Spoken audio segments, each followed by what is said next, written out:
I sorry to keep you waiting. There's stuff going on. We know you prepare for the holiday. Exactly.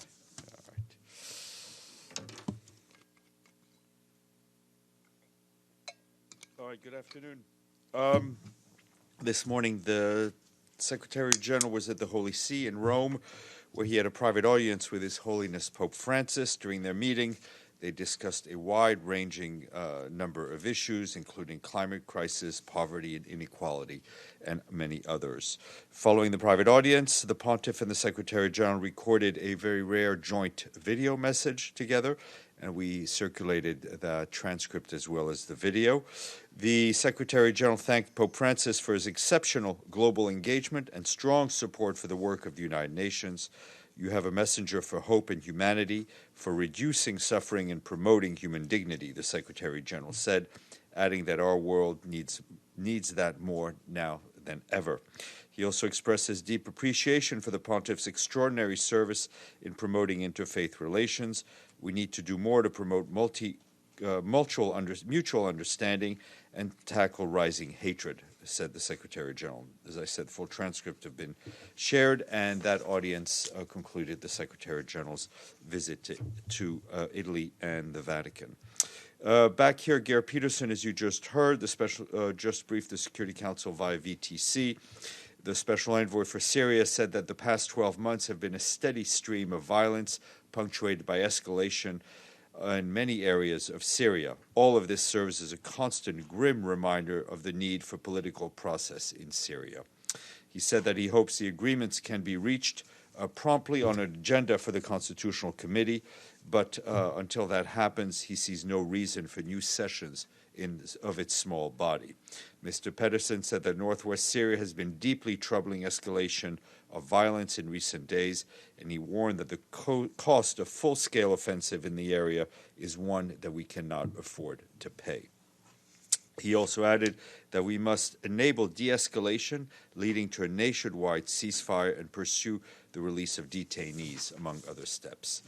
And yesterday, in her briefing to Security Council, Rosemary DiCarlo, the Undersecretary General for Peacekeeping and Peace Building and Political Affairs, said the Joint Comprehensive Plan of Action on the Iranian nuclear issue, as well as regional, as on Resolution 2231, are crucial to nuclear non-proliferation as well as regional and international security, adding that we therefore regret the withdrawal of the United States from the JCPOA in May of last year and the recent steps taken by Iran to reduce its nuclear-related commitments under that plan.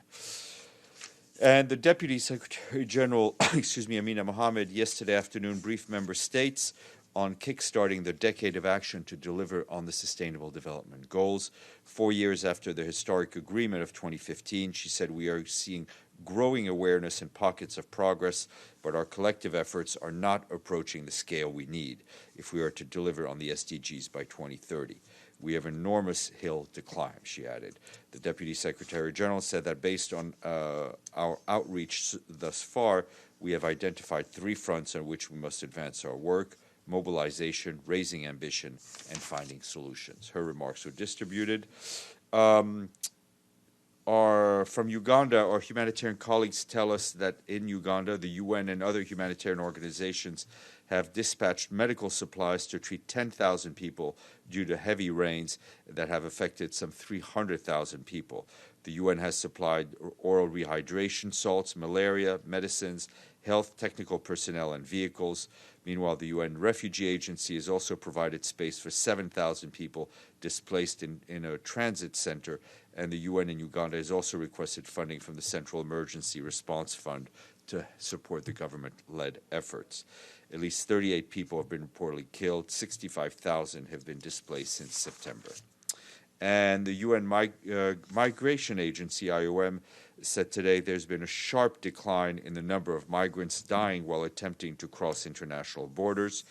Migrant fatalities reached 3,170 by mid-December compared to just over 4,800 this time last year, representing a 34% fall.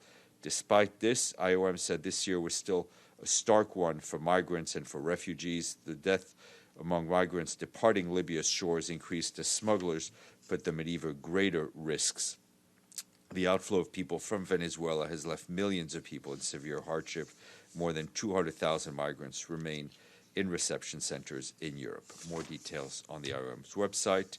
And the UN team and its partners in Lesotho launched today 34 million flash appeal to help more than 260,000 people who are facing food insecurity due to severe drought in Lesotho. The government declared a national disaster on October 30th, and the new flash appeal will support the government's drought response and resilience plan. UN estimates that at the peak of the lean season between January and March, an estimated 71,000 people will be one step away from famine. And just a quick update from the Democratic Republic of the Congo. The country continues to face an acute, multifaceted humanitarian crisis, which will require in the months to come substantial funding and reinforced coordination. With more than 5 million people displaced to date, the DRC is the African country most impacted by internal displacements, mainly due to violence. The country is also home to some 517,000 refugees from neighboring countries. According to our humanitarian colleagues, in 2019, almost 16 million people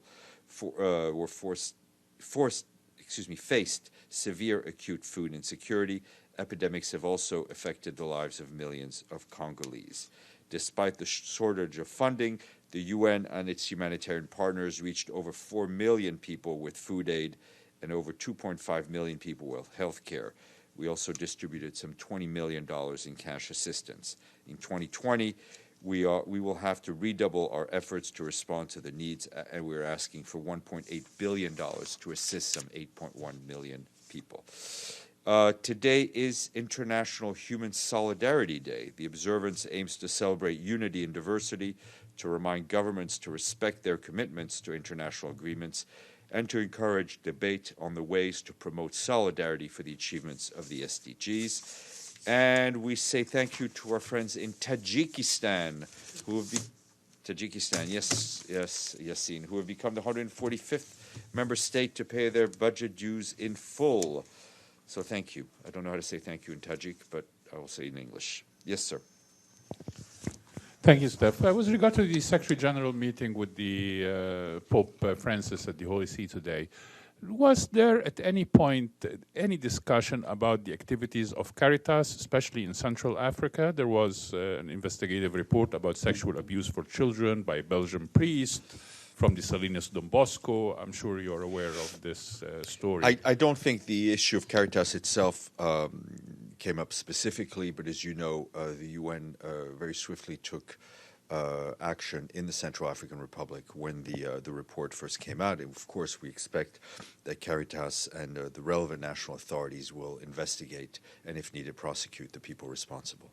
Can you please clarify, was the end of the relationship between the UN and Caritas only in the Central African Republic or system-wide? That's my understanding. It was for this specific case in Central African Republic. So not system-wide? That's my understanding. If I'm wrong, I will be corrected. Yes, Just sir. a follow-up to this question. You said that the Secretary General discussed with Pope interfaith harmony. Yeah.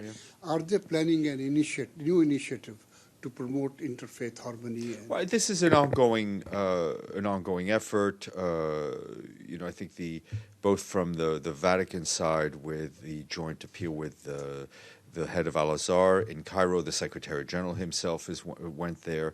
The Secretary General, whether in meeting with Christian leaders, Jewish leaders, Islamic leaders, Buddhists, and other religions, I think has been pushing this message. And we're also doing it in the efforts through the Alliance of Civilization and also on the protection of holy sites. You had a follow-up? Yeah. Yes. Okay. It's a new question. Oh. Stéphane, that the protests in India against the controversial citizenship bill have spread, and there have been deaths among the protesters. But today, an important Indian leader, the Chief Minister of Bengal, Mamata Banerjee, called for a UN-sponsored referendum on this law which discriminates against Muslims. Any thoughts on Look, that? And this is not a specific answer to the call, but the standard, what is important to understand is that the standard policy, right, for UN involvement in any electoral effort, any referendum, or anything really, is for a request from a national government. That is our standard policy. Sato-san.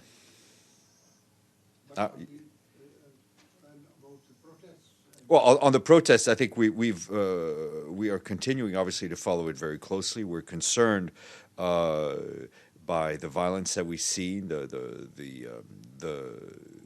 fatalities. What is very important, and this applies across the board, is that people need to be able to protest peacefully, and security forces always need to show restraint. Yes, sir. Thank you, Stéphane. Is today the last press briefing of this year? No, you will have to endure. You will have to endure me on Monday and Tuesday next week. Then we will suspend on Thursday and Friday the following week. We will be off. We will not brief on the 30th or 31st. We will not brief on the 2nd.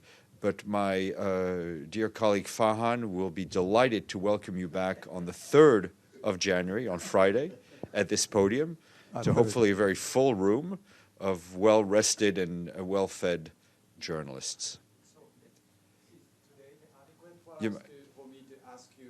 Your microphone. You can ask me anything, but the microphone needs to be on. So how does Secretary General characterize 2019 this year? Let's give me a couple more days. We can talk about that next week. Thank you. All right. Thank you.